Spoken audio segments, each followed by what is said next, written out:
Alright, part 3 of the CRF450 Full Motor Rebuild.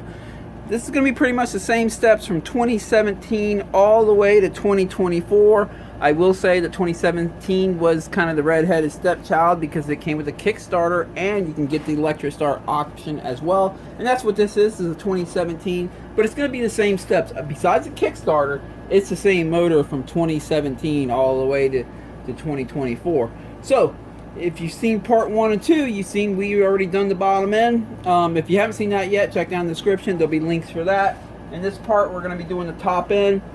We need to get the new piston on there, adjust the valves, or check them at least, and time everything in. And then we're going to run some power to that starter motor, make sure that's good. But before I go anywhere, let me do this real quick. I believe that's where it went.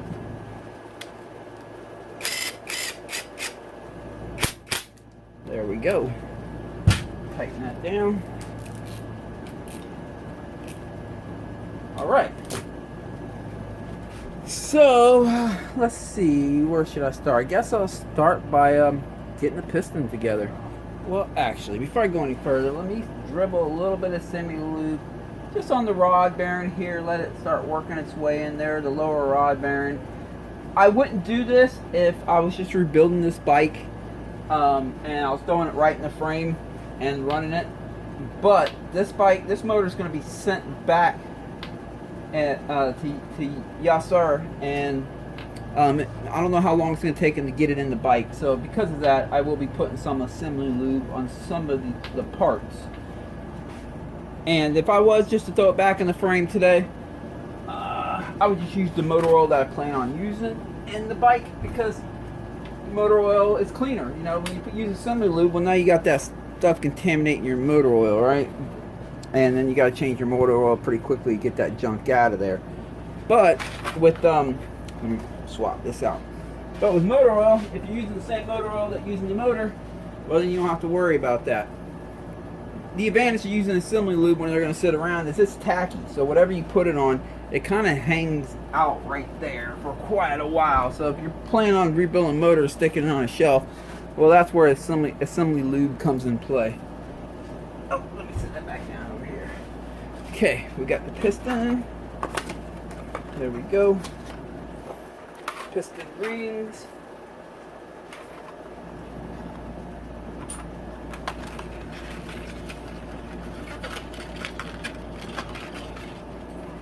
Get all that out of there.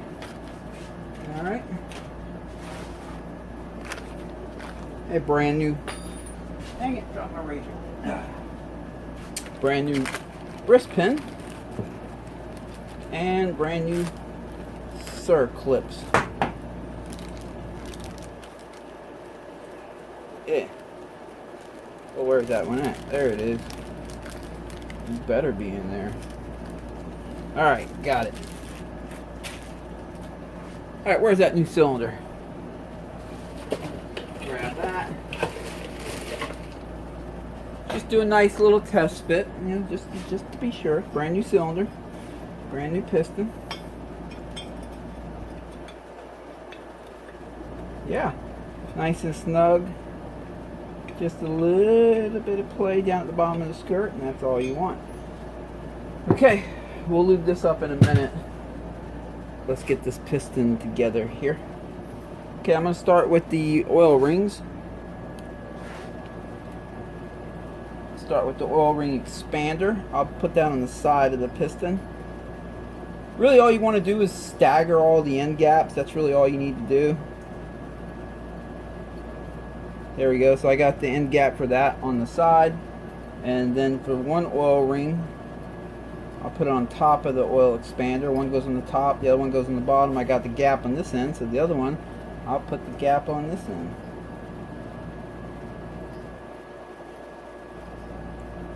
Like I said, the important thing, it doesn't really matter where you put the gaps. The main thing is just that they're staggered. You don't want the gaps all stacked up on top of each other. Alright, this is the compression ring. The compression ring does have a direction that it goes on. And it usually have a marking. If you can get the camera to focus here. See that 1R written right there? That's the marking. That faces up. The reason you do that is because the inside edge right here is kind of rounded off and this side's sharp. So when you have it faced up, it actually allows it to seal better. The compression gets up underneath the ring and pushes the ring up against the cylinder bore. So let me make sure I stagger these correctly. So the top gap oil ring for the oil rings on this side right here. So I'll put the compression ring gap right here, make sure that one R is faced up, and it is. There we go. Okay. I'm going to go ahead and get one of the circlips on right now. So I'm going to slide the wrist pin in there because that does help when you're putting the circlips in. I like to get one on right now before I put the piston on the bike, or on the motor. And if you've never done these, or you have a hard time getting these circlips in, there'll be a link in the description to a video where I actually take the time to slowly show you how I do this. If you do it a certain way, they're a lot easier and a lot less chance of messing up the circlip. Now it's giving me a hard time here. There we go. But you'll see I started right here. I'm just going to give you a brief summary of how I do it. I started right here where that little opening's at. Use my thumb to press it in. Use my finger on the back side right here holding the wrist pin from sliding through, and then I'll take this flathead and I'll just walk it around and push it in. There it is. Slide this back out now. And then what I like to do is just center it out. There you go. I get it out of that right there so that the circlip is in a seat going all the way around. And again, there'll be a link in the description to a video where I show that pretty slowly and I show you a few examples, and if you watch that video you should have no problem putting these things in, taking them out, and all that good stuff. Alright, now we got to get the one on the motor in. But to do that, get another rag here. I want to put a rag around this in case that sucker goes flinging off. It doesn't go down up in the motor where it might be tough to get. There we go. Intake side. Oh, sorry. Intake side. It says intake right there, and you'd like to verify it. The intake valves are larger, so we can see the valve reliefs are larger on this side, and they're smaller on this side for the exhaust valves. So, and this motor, the intake valves are on the back side of the motor. So here we go. Actually, let me take a little bit of semi lube because again, it's going to be sitting around for a little bit. Put just a little bit in here. Don't have to go crazy with it. I've seen people gob these things up. You know, it just needs to be there for the initial startup. As soon as it fires up, trust me, oil is slinging everywhere, getting pumped everywhere. All this stuff gets oil really quickly. Alright, got the wrist pin in there. And I'm going to put this circlip in the same way I did the first one on the bench, although it's kind of awkward working like this, but I'll get it in. No problem.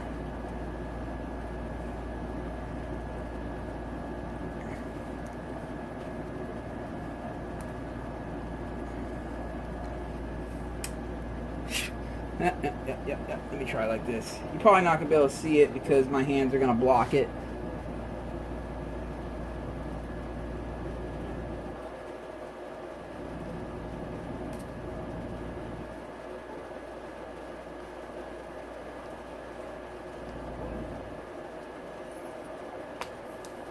There it goes. There it is. It's in there. Alright, let me slide it over. Okay, now what I like to do is verify it. I like to make a visual all the way around. Let me get some better glasses so I can see even closer. Make a visual all the way around. Make sure it's fully seated. We'll do that to the other side too. Yep, it's looking good. Okay. I like to do that for peace of mind. Don't want one of them suckers coming off.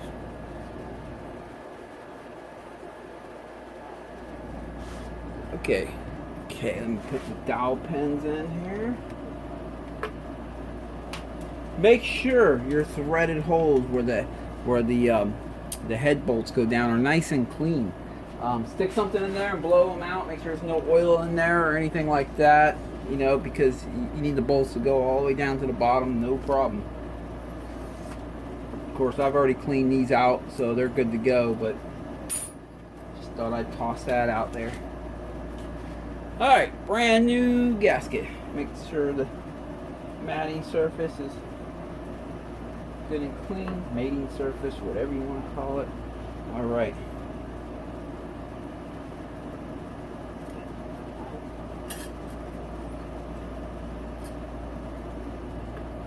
There we go. Okay, the new cylinder here. Let me set this motor aside for a second.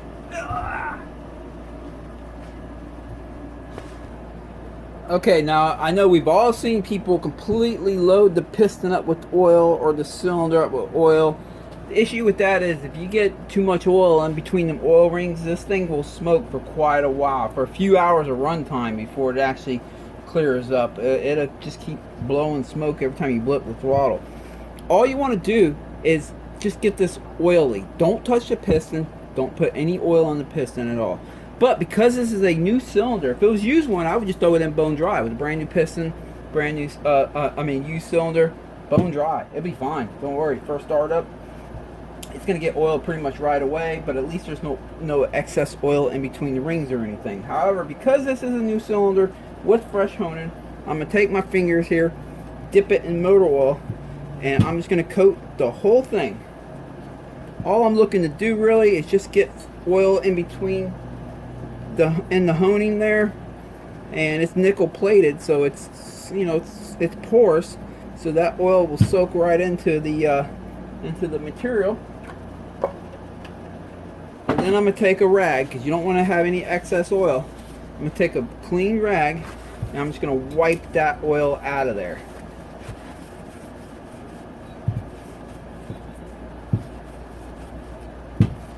Paper towel, whatever you want to call it. There we go. So, let me take my gloves off here and I'll show you.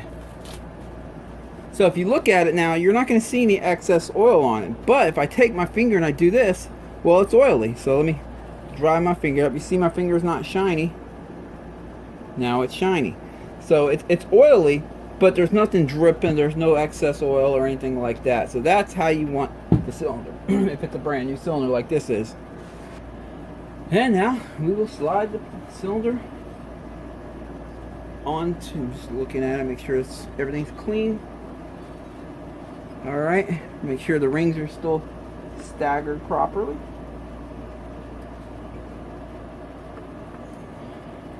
Yep, looks good. Okay, let me slide it over the chain guide. Pop back side of the piston in there and work. I'm holding the rings in tight with my fingers as I'm doing this.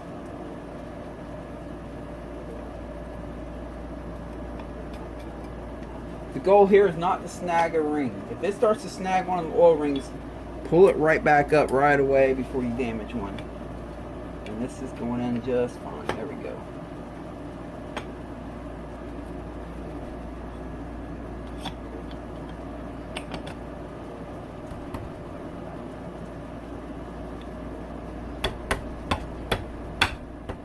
And there it is. Okay, pull the timing chain out.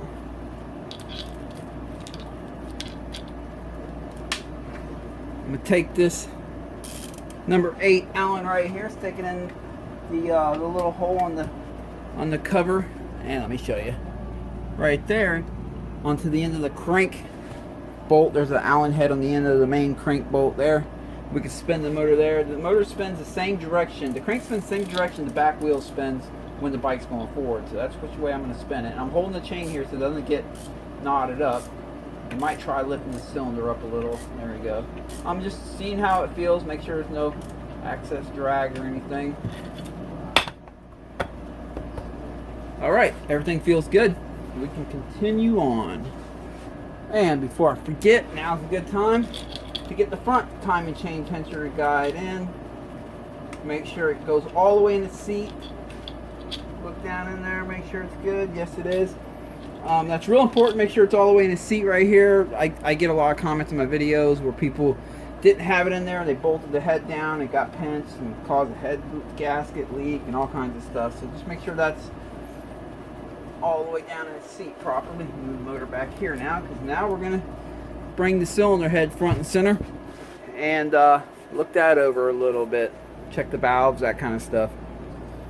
Okay, before I check the valves in this, I want to get this head all cleaned up first. I want to flip it over. So I'm going to set this cam in place here. There we go. And that's just going to hold all the valve shims in place when I flip it over to... maybe not. Let me put this on too, I guess. I'm not going to worry about putting them half moon things. I just need it to hold it in place. There we go. Alright. Rip off the gasket.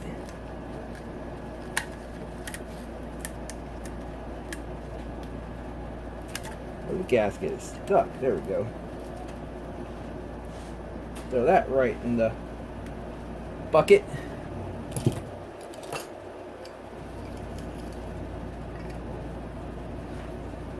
Now these suckers on there are pretty good. Oh, they can stay right there. I'm not going to sit there and fight them suckers to get them out. They don't need to come out. But we do need to get the old gasket material off of here. We get a brand new box cutter blade. That's the best way to clean any gasket material off. When you're doing a cylinder head on these dirt bikes, don't use anything like sandpaper, steel wool, or anything like that. Just use a brand new box cutter blade. Hold it at an angle on the cylinder. And just slide it across. Just find the perfect angle where it just wipes that stuff right off there. All we're looking to do is get off the old gasket material. We're not trying to make it look brand new or anything like that. We just got to get the old gasket material off and it'll seal just fine. So I'm just looking for that black stuff, the old gasket material, and wiping that right off of there. Because what some people like to do is they like to clean this surface to try to get rid of them little visible rings that you see going around right here where the head gasket was pressed real hard against the head. But you don't have to get rid of that. You know, that's just a witness mark. It's not going to hurt anything and you can't feel it. So don't worry about that. All you got to do is get rid of the old gasket material. And you don't want to have these heads milled. You don't want to take them in and have them remove material off of them. Because when you mill these cylinder heads, they will now sit lower on the motor. And when they sit that little bit lower, well, that retards the cam timing a little bit. If you think about how the cam chain comes from the bottom end up to the timing, the timing chain goes all the way to the cam up there.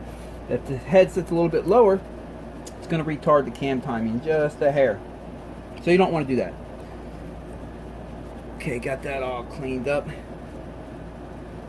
Alright, I'm going to go clean this up because it has like a lot of gold bearing material everywhere. Let me get it all cleaned up. We'll come back in here and check the valves. Alright, before I adjust the valves, let me pour some water directly in here on top of the intake valves. And let's just see if any water, I mean it's shiny right now, it's just WD-40, but I'm just looking to see if any water comes dripping out of there. Let me see something here.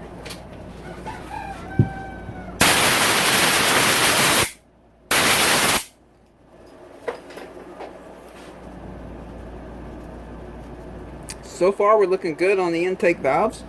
Let me dump that out.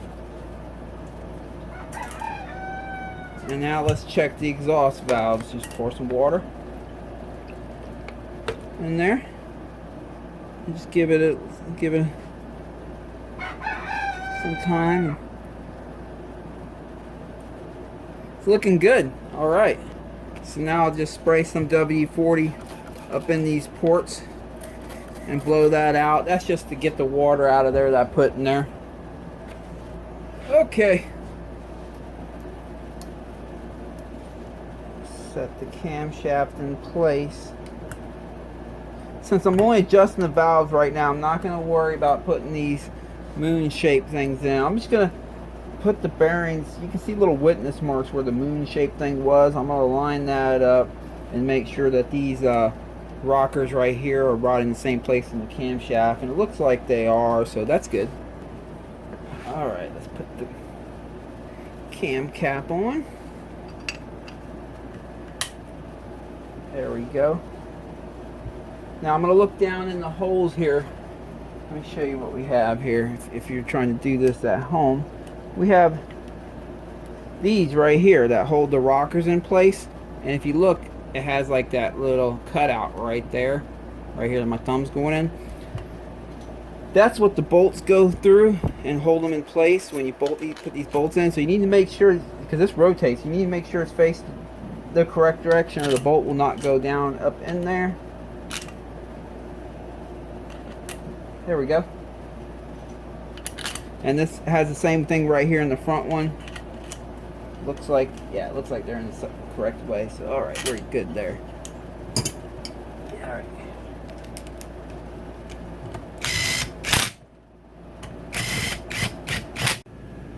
Okay, there's the specs right there for the valves, intake, and exhaust. So the intake is going to be 5 thousandths, give or take 1. The exhaust is 11, give or take 1. Alright, let's start with the intake. Find my 5 thousandths here. There it is. Slide in between the finger follower and the camshaft. Well, that one goes in like loosey-goosey. Huh. Let me try 8. Okay, I can't get 8. I can get 8 in there. These intakes are way too loose. I can tell you that right off the rip. They are way too loose. We're going to have to adjust these. Let me see. Yeah, I can get the 7 in here and get the 8 in there. Let's see if I can get the 9 in. Nope, but they're too loose. We're going to have to adjust the intake. How about the exhaust? Let's start with 11.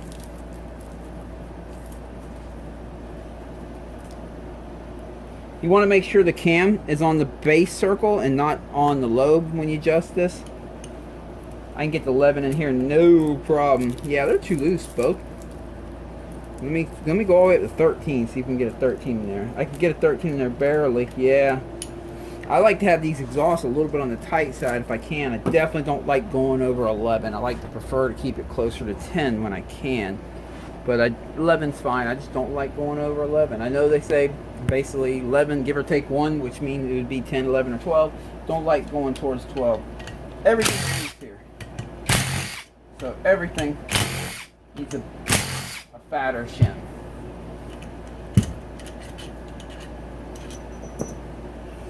So let's do that. Break out my shim kit. Alright, start with this one right here. Measures a 205. So let's see if I can find maybe a 210 or so.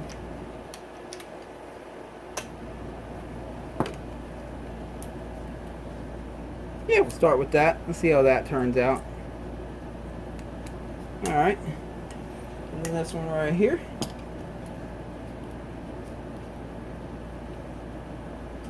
Yep, 205. Let's see if I can find a 210.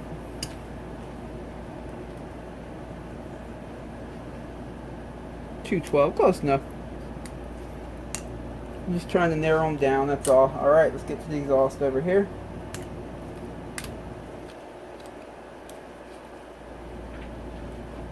Same thing, 205. Huh. Strange. Yeah, that's a 206 now. Let's see what I got.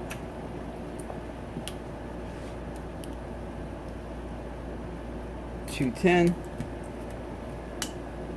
And lastly, this one right here. This one's a 215. Okay. Let's see.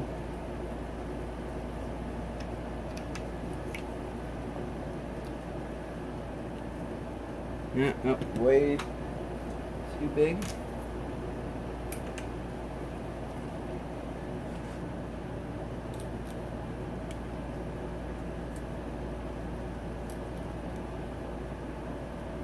What did I say it was? 215. That's right. So we need a 220 or so. Let me find that. Alright, 223. We'll just start with that. Alright, let me put it back together and we'll check it again. Okay, what did I do my feelers gauge? There it is. Let's start with the intake again. Check it at 5 thousandths again. See what we got. Make sure it's on the base of the circle. Okay, I can get 5 in there, but I can barely get 5 in here. That's good. Okay. If I can get 4 in there, then we'll smoothly, then that'll be good. Yes, I can. So I'm gonna call that one good. 5 goes in with a little bit of friction. 4 goes in really easily. But this side over here, 5 went in with no friction. 6 goes in. Let's see if 7 goes in. Can't get 7 in. I'm gonna try to get that one a hair tighter if I can. So I'm gonna put just kind of try to get it on a little bit more tighter, and put a plus mark right there. You can't see that. There we go. And let me check this one more time. Get the 5 in there. Yeah, see, 5 goes in with friction. Remember, it can be 4, 5, or 6. 4 goes in with no friction. So that one's good. This one's too loose, I think. I mean, technically it's in range. I can get a 6 in there, not a 7. But I like to get them closer to equal if I can. Let me go ahead and check the exhaust now.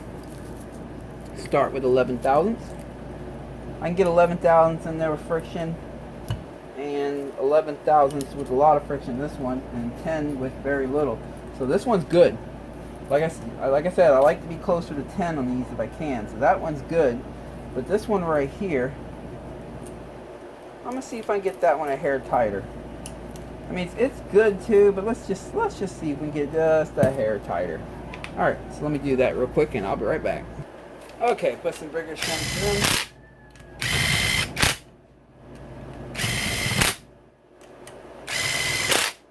Another shot. I'm gonna start with the exhaust this time. Start with 11 over here. Make sure it's in the base circle. Okay, I can get 11 in with friction. 11 in with friction. 10 in with barely any friction. So yeah. Yep, that's gonna be good. Okay, exhaust is good. Now let me check the intake. Intake start at 5 thousandths. Let's see. I'm going to start with this one again. I can get it in with friction. Still no friction over here for 5. Let's see where 6 is at. But I can't get 6 in there. Oh yeah, I can, barely though. Let's try 5 again.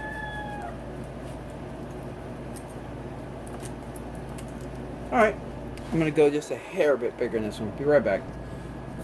Alright, got the valves adjusted, got the exhaust at 10. Like I said, it's going to be 11 plus or minus 1.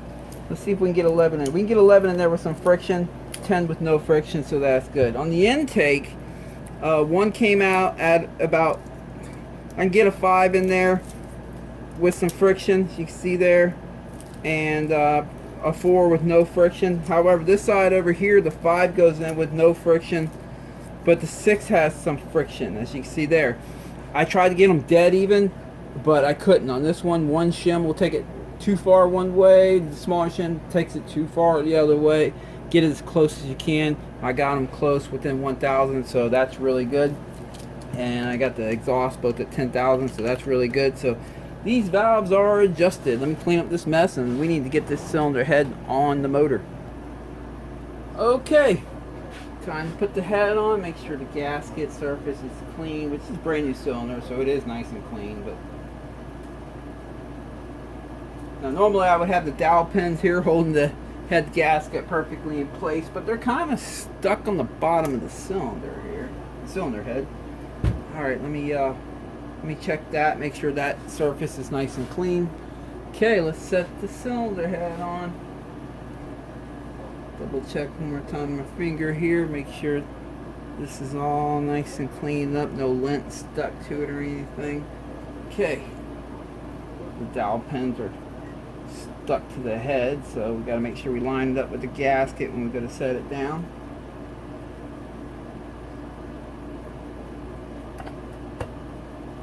Booyah! There we go.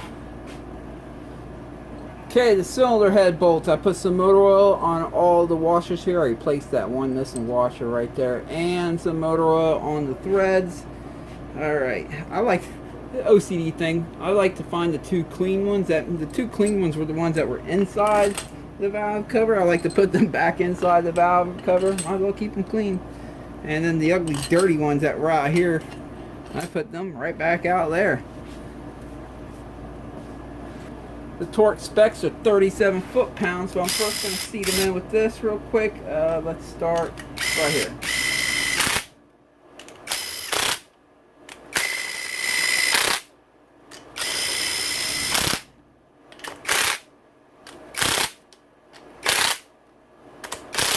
That probably put about 3 or 4 foot-pounds down.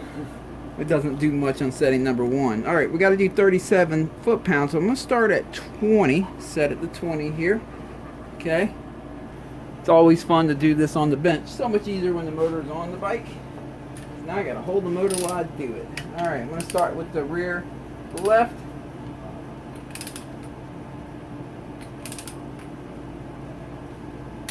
There's 20. And the front right.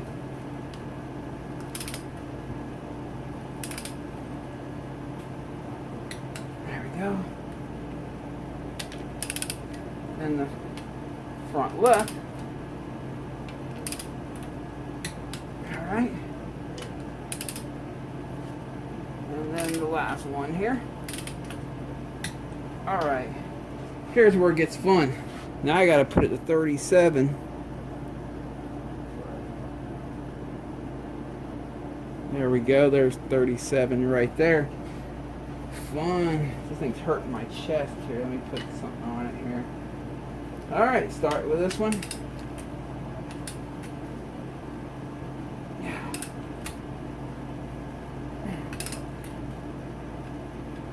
There we go. Woo! Alright, and I'm going to go to the front left and front right.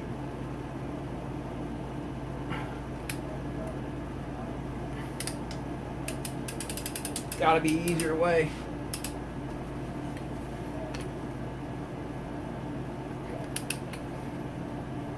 Alright. We're going to go back through these and check them too when we're all said and done. Oh, let me do this one here.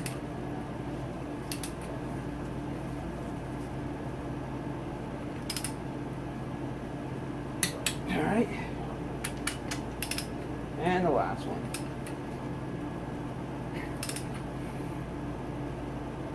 Alright. Woo! Alright, still set at 37. Let me give it another round. Just double check. Make sure it clicks for all. That's good.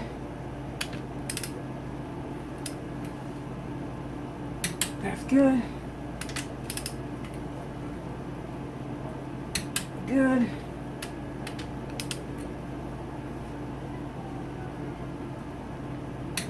Good. All right. Woo! Now we gotta do this long one that goes right in here, a little 8mm.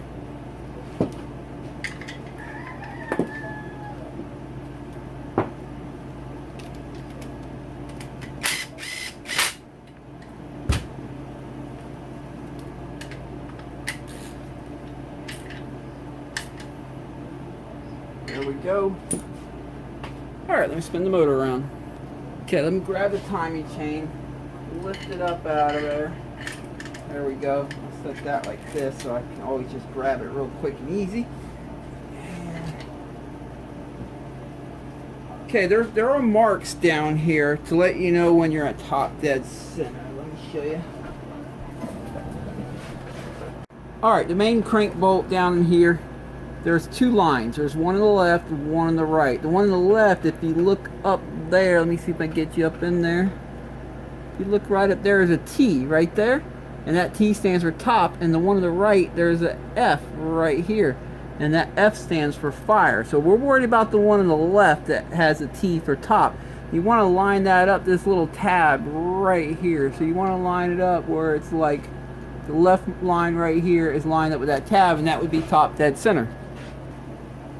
But it also doesn't hurt to take a long extension, remove the spark plug. I already have the spark plug out. Slide it in there on top of the piston. Grab the timing chain. Make sure it doesn't get, you know, kinked up or anything. And hold it up. Grab your, what was it, 8mm right here. And all I'm doing is I'm going to spin the motor one way. And I'm watching this extension here and seeing when it goes up or down. I'm looking for the highest point. It goes down there. It goes up, down. So I'm looking for the highest point. Right in the middle of the highest point. I think that's it right. Yep, that's it. So the marks are accurate. That's good. I like to double check that a lot of times to make sure they are. So you can see now that little pointy spot right there is lined up with the mark on the left. The line on the left up in there. So we are truly at top dead center. That's good. And it says it's at top dead center, so that's all good. So now we need to keep it at top dead center, but we got to turn the motor around. Put the camshaft in.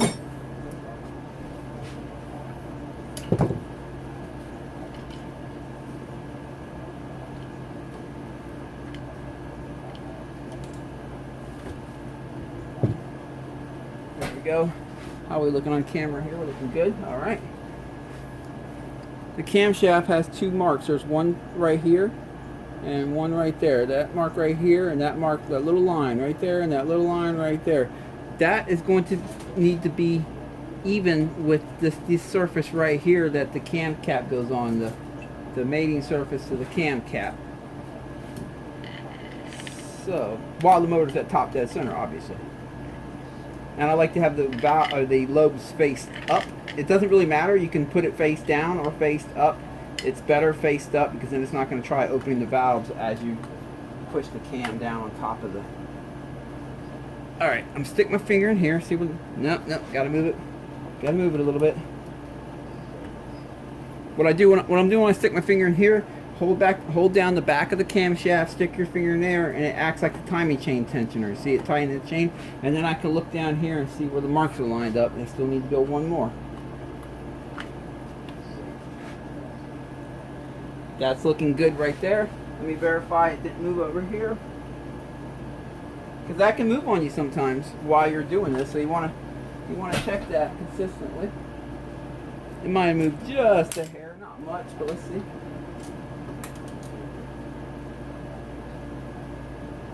There we go.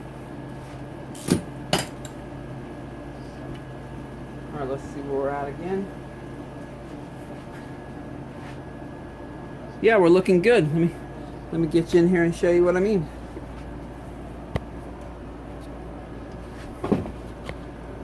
If I press my finger in here, well, I can't because my hands, but you'll see this line right here is even with the surface back here, and this line right here, if I get it level enough, right, is even with that surface right back there.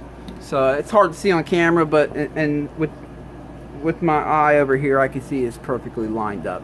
And we'll double check it, obviously. Once we get the cam cap on, you always want to double check if it's looking good to me. So, alright. Get you up in here a little bit better so you can see what I'm doing.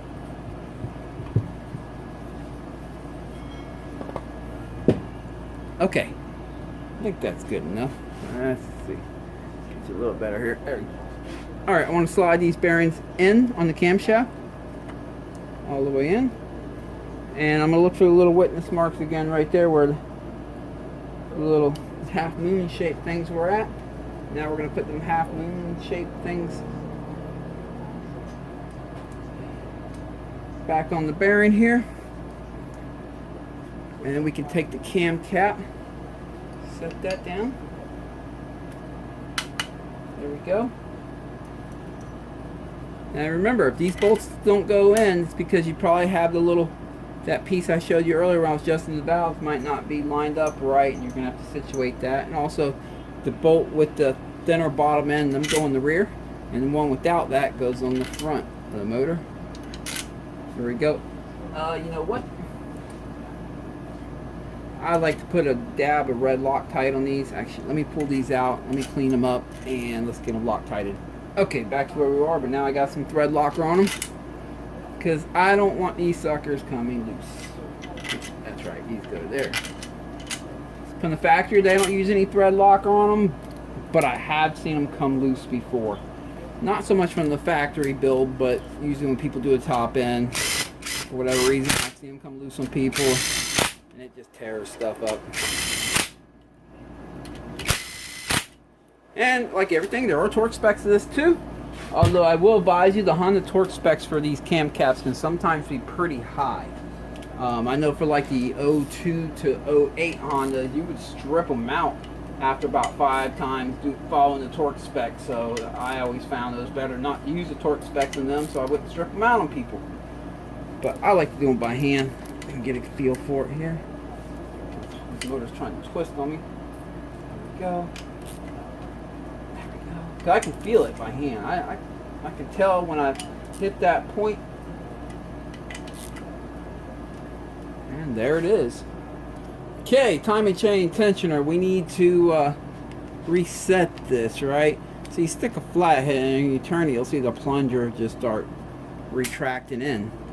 There's 2 ways to hold it in. Obviously you can do it the hard way. You can sit here and screw it in and set it in place and bolt it in while you or someone's holding that in for you, or you can put it all the way in, and if you have one of these right here, they usually come when you buy a brand new one, you can stick it right in there and bam, it'll hold that in. Oh, yeah. Let me do that again, because I already did it too tight. Giving away my secrets here. There you go. It'll hold it in right there until you pull this out and it pops out. Lastly, you can turn it all the way in and snug it down pretty tightly, and it will stay in on its own until you crack it down. It'll stay in on its own until you stick this back in, give a little twist, and bam. So that's how we're going to do it here, because I know most people don't have that little tool that I just showed you. Yeah, there it is. Alright, set that back over there. Brand new gasket. There, it doesn't say up anywhere on it, so we can put it in any way it looks like. Be gentle though when you lock it down in place like I did just there, because if you bump it, it will unlatch it. It'll just unlatch on you, so you don't want to bump it. Matter of fact, in the past I've even done it where instead of sticking a flathead in there, I just tap with a hammer and unlashes. I learned to stop doing that. That was years ago, because I did it on one motor, left a little ding right here, and I was like, yeah, I better stop doing that. Thought that was cool. Okay, let's tighten this down first.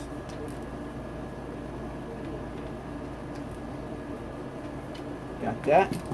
Alright, so we can see the timing chain, if you can see it right here. Oh, it's just unlatched on its own. I was gonna unlatch it. It did it just by me wiggling it back and forth. Like I said, it doesn't take much to get it to unlatch. Okay. Since he was missing one, he was missing one of them, but that's okay, I got him. I got one here.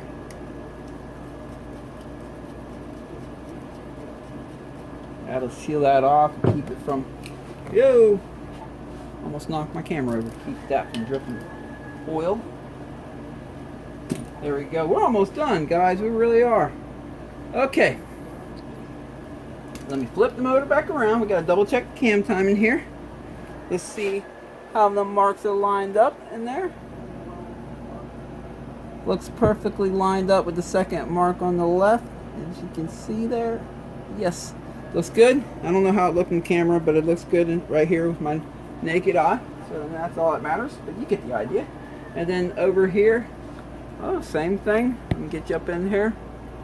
You can see that mark right there is even with the mating surface back there, and that mark there. Let me get the light down in there so you can see it. Oh, it's really hard to see, but there it is. It's lined up. So we are timed in.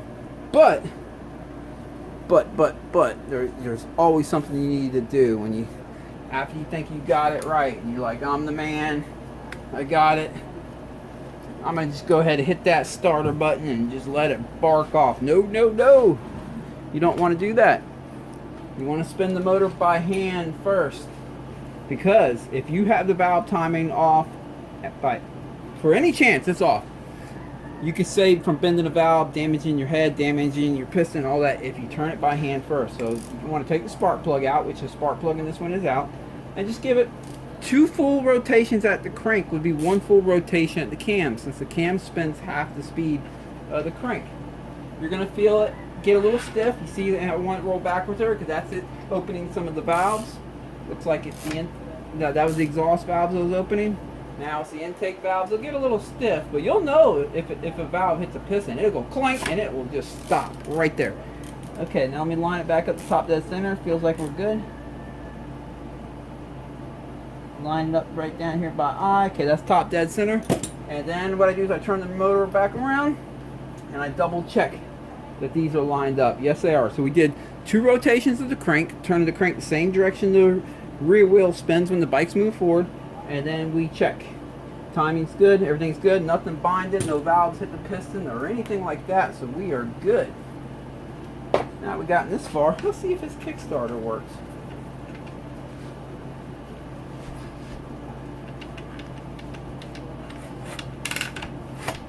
Yep. Alright. Just had to check that, make sure. Okay. And now let me spin the motor again. Back to the top dead center, that's where I like to leave them at. There we go. Alright, all the valves are closed, that's good. Okay. And timing marks are lined up. Everything's looking fabulous. Alright. I can go ahead and cap this little booger off now. Don't need that open and exposed anymore.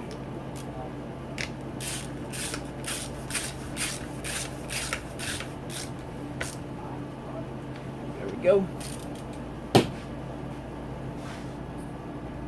Okay, there's no spark plug in it. Got a motorcycle battery right here. Let's just test this starter out. I just want to make sure that when Yasser gets this thing back, it's gonna be fine for him. Let's see. Probably not a good enough ground. Let's try now. Alright, that's good so far. Now let's put the spark plug in and see if it can handle spinning the motor over when it's got compression. How's that spark plug gap look? Looking good. Okay.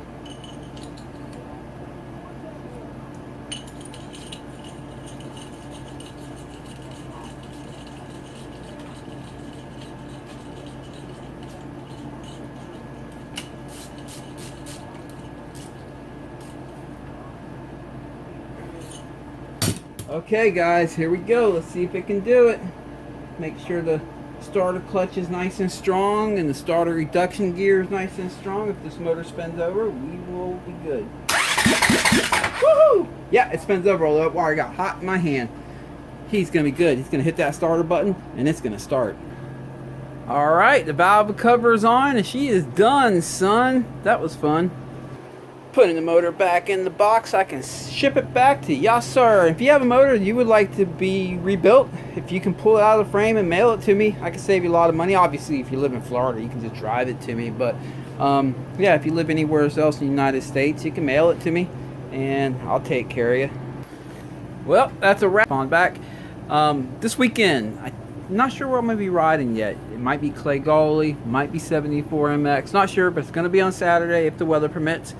Hope all you guys have a great weekend of riding out there. Oh, by the way, and stay tuned for the part 3 of the suspension and chassis setup and tune video. That's coming here shortly. I'm going to try to get that in probably within the next week or less. So stay tuned for that. Catch you in the next video. Thanks for watching. See ya.